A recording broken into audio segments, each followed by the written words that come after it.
आप सभी का मिस्टर इन्फो बाबा चैनल में स्वागत है। आप सभी जानते हैं कि हमारी पृथ्वी आश्चर्यजनक प्राकृतिक संरचनाओं और मानव निर्मित संरचनाओं से भरी हुई है, जिसका अर्थ है कि आप कभी भी किसी ऐसी चीज से दूर नहीं हो सकते जो सच में विस्मयकारी हो।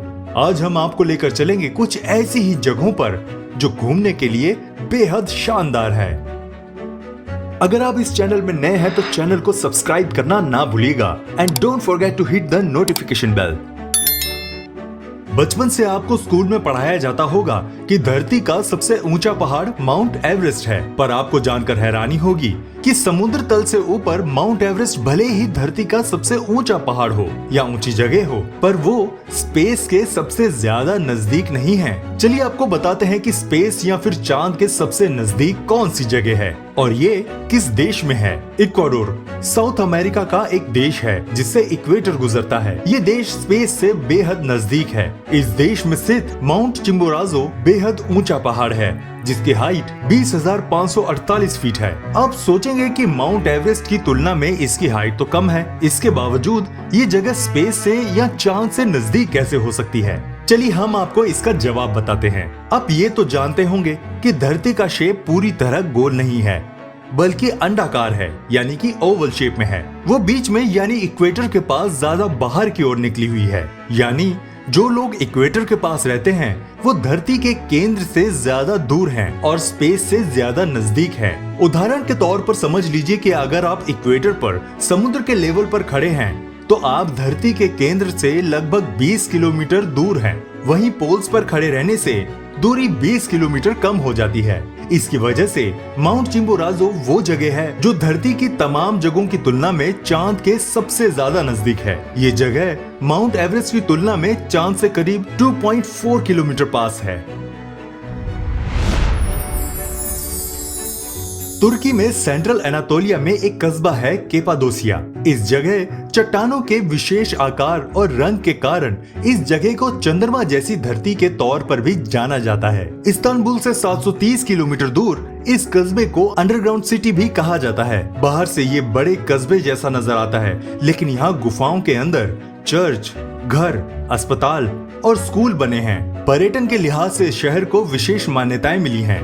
ऊंचे पहाड़, गहरी खाइयां और घुमावदार रास्ते होने के कारण यहाँ पहुँचना थोड़ा मुश्किल है, लेकिन पर्यटकों के लिए विशेष परिवहन सुविधाएं हैं। इसके अलावा हॉट एयर बैलून के रोमांच का अनुभव लेने वाले लोग यहाँ जरूर पहुँचते हैं। मौसम साफ रहने की स्थिति में हर दिन यहाँ हॉट एयर बैलून की उड़ानों का दौर शुरू होता है। ऐसी मान्यताएं हैं कि केपाडोसिया और इसके आसपास के इलाके प्राचीन काल में उस दौर के हैं जब मानव ने अपने लिए घर बनाने शुरू किए थे। शुरुआत पहाड़ों को काटकर उनमें घर बनाने से हुई थी। इसका अन्य उद्देश्य खतरनाक वन्य प्राणियों से खुद की रक्षा करना भी था। हालांकि आज यह क्षेत्र आधुनिकता से किसी भी तरह पीछे नहीं है और यही कारण है कि यह जगह टीवी और फिल्म जगत के अभिनेताओं की सबसे पसंदीदा जगहों में से एक है। दुनिया भर में ज्यादातर लोग अपनी छुट्टियों में खूबसूरत समुद्री किनारों पर समय बिताना पसंद करते हैं। आपने इंटरनेट पर भी कई खूबसूरत समुद्री तटों के बारे में सुना और पढ़ा होगा। आज हम आपको ऐसे बीच के बारे में बता रहे हैं जो मूविंग बीच भी कहा जाता है। ऐसा इसीलिए कहा जाता है क्योंकि इस बीच को देखकर लगता है मानो ये चल रहा हो। इतना ही नहीं, ये बीच अपना आकार भी बदलता रहता है। हम बात कर रहे हैं ज़लाटनी रैट बीच की, जो दुनिया भर में गोल्डन हॉर्न बीच या गोल्डन केप बीच के नाम से भी जाना जाता है। आपको बता दें कि ये क्रोएशिया के सबसे प्रसिद्ध और शानदार समुद्र तटों में से एक है। गोल्डन हॉर्न बीच बैक द्वीप के दक्षिणी तट पर स्थित बोल शहर से तकरीबन 1 मील दूर है। एड्रियाटिक के शानदार जल में रेत की पट्टी 300 मीटर तक फैली हुई है। इस खूबसूरत समुद्री तट की हैरानी भरी खास बात यह है कि इसका आकार लगातार गति में रहता है। ऐसा हवाओं और समुद्री धाराओं के रुख के कारण होता है। ये समुद्री तट एक नोक की तरह है। दिन के समय इसकी नोक कई बार अपना वास्तविक आकार और दिशा बदल लेती है।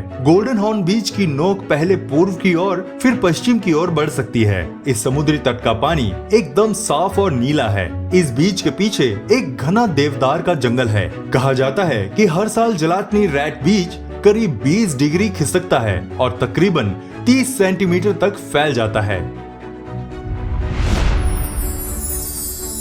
भगवान विष्णु का ये मंदिर दुनिया का सबसे बड़ा हिंदू मंदिर परिसर और सबसे बड़ा धार्मिक स्मारक भी है। ये कंबोडिया देश के अंकोर शहर में स्थित है। इस मंदिर का पुराना नाम यशोधपुर था, जिसे अब अंकोर वाट मंदिर के नाम से भी जाना जाता है। कुछ साल पहले ही टाइम्स मैगजीन ने दुनिया के 5 आश्चर्यजनक चीजों में इस मंदिर को शुमार किया था। यह मंदिर तकरीबन हजारों वर्ग मील में फैला हुआ है। भगवान विष्णु का यह मंदिर इतना खास है कि कंबोडिया राष्ट्र का ये राष्ट्रीय प्रतीक है। कंबोडिया के राष्ट्रीय ध्वज पर भी इस मंदिर को अंकित किया गया है। मंदिर की दीवारों पर आपको रामायण और महाभारत जैसे कई धार्मिक ग्रंथों के प्रसंग देखने को मिल जाएंगे। अप्सराओं के नृत्य मुद्रा, कलाकृति व असुर और देवताओं के मध्य हुए समुद्र मंथन के दृश्यों को भी यहाँ की दीवारों पर अंकित किया गया है। अंकोर वाट मंदिर का निर्माण राजा सूर्यवर्मन द्वितीय ने 12वीं शताब्दी में करवाया था। इस मंदिर का कार्य सूर्यवर्मन द्वितीय ने किया था, लेकिन कहा जाता है कि इसका समापन धर्मेंद्र वर्मन के शासन काल में हुआ था। इस मंदिर के चारों तरफ एक विशाल खाई है। इस मंदिर का नाम Guinness book of world record में भी दर्ज किया गया है। बोरा बोरा दुनिया के सबसे खूबसूरत द्वीपों में आता है, जो कि फ्रांसीसी पोलिनेशिया के हिस्से में मौजूद है। बोरा बोरा को ड्रीम डेस्टिनेशन के रूप में भी जाना जाता है, क्योंकि यहाँ की सुंदरता स्वर्ग से कुछ कम नहीं है। बोरा बोरा घने जंगलों, नीले लैगून, रोमांटिक मौसम और छोटे छोटे द्वीपों से घिरा हुआ है। बोरा बोरा दुनिया के सबसे बेहतरीन और रोमांटिक डेस्टिनेशन के लिए मशहूर है। बोरा बोरा में घूमने के लिए मतीरा बीच सबसे आकर्षक स्थानों में से एक है। ये द्वीप एक ऑफ बीट जगह पर स्थित है, जहां भीड़ आपको कोने कोने तक दिखाई नहीं देगी। ऐसी शांत जगह के लिए कपल्स सबसे पहले तैयार रहते हैं। ये जगह सफेद रेतीले समुद्र तट, हरी भरी पहाड़ियों और ऊंचे खजूर के पेड़ों से घिरी हुई है। फ्रेंच बोरा बोरा द्वीप की आधिकारिक भाषा है, जबकि ताहितियन का उपयोग आमतौर पर बातचीत करने के लिए किया जाता है। हालांकि बोरा बोरा के लोग आमतौर पर इंग्लिश समझते और बोलते हैं, इसलिए स्थानीय लोगों के साथ बातचीत करने में आमतौर पर कोई समस्या नहीं होती। एलोरा गुफा भारत के महाराष्ट्र राज्य में औरंगाबाद जिले में स्थित यूनेस्को की एक विश्व विरासत है, जिसमें बौद्ध धर्म, हिंदू धर्म और जैन धर्म से संबंधित स्मारकों की विशेषता और कलाकृतियां देखने को मिलती हैं। औरंगाबाद महाराष्ट्र में एलोरा केव्स की 100 से अधिक गुफाएं हैं। इनमें से 34 गुफाएं सार्वजनिक रूप से पर्यटकों के लिए खुली हैं। इन गुफाओं में 1 से 12 तक बौद्ध धर्म से संबंधित हैं, 13 से 29 तक हिंदू धर्म से संबंधित हैं और 30 से 34 तक की गुफाएं जैन धर्म का प्रतिनिधित्व करती हैं। एलोरा की गुफाएं मठों, मंदिरों और तीर्थ यात्रियों के लिए शानदार विश्राम स्थल के रूप में जानी जाती हैं। ये महाराष्ट्र में सबसे बड़ा रॉक कट प्राचीन हिंदू मंदिर है, क्योंकि इसे चट्टानों को काट कर बनाया गया है। वास्तुशिल्प डिजाइन द्वारा निर्मित ये मंदिर एलोरा केव्स का अद्भुत आकर्षण है।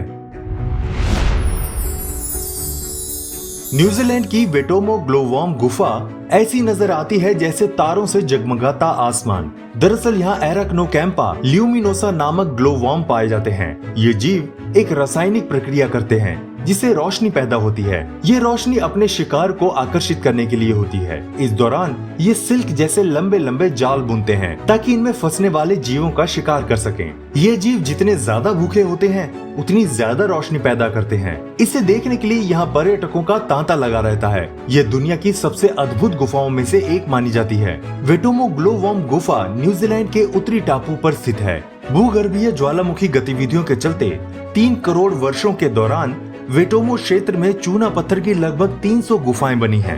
वेटोमो ग्लोवॉर्म गुफाओं में चूना पत्थर का जमाव तब शुरू हुआ जब ये इलाका लगभग 3 करोड़ साल पहले सागर में डूबा हुआ था। इन चूना पत्थरों में जीवाश्मित मूंगा चट्टानों, समुद्री शैवालों तथा समुद्री तल पर पाए जाने वाले बहुत सारे छोटे समुद्री जीवों के अंश से बनी है। लाखों वर्षों के दौरान जीवाश्म चट्टानों की एक के ऊपर एक परत बनती गई तथा भारी दबाव पड़ने के बाद इन्होंने चूना पत्थरों का रूप ले लिया। कई स्थानों पर ये पत्थर 200 मीटर तक मोटे हैं। आपको हमारी ये वीडियो कैसी लगी हमें कमेंट बॉक्स में बताइएगा, और अगर आपको वीडियो पसंद आई तो लाइक भी जरूर कर देना। मिलते हैं आपसे अगली वीडियो में, तब तक प्लीज अपना ध्यान रखिएगा।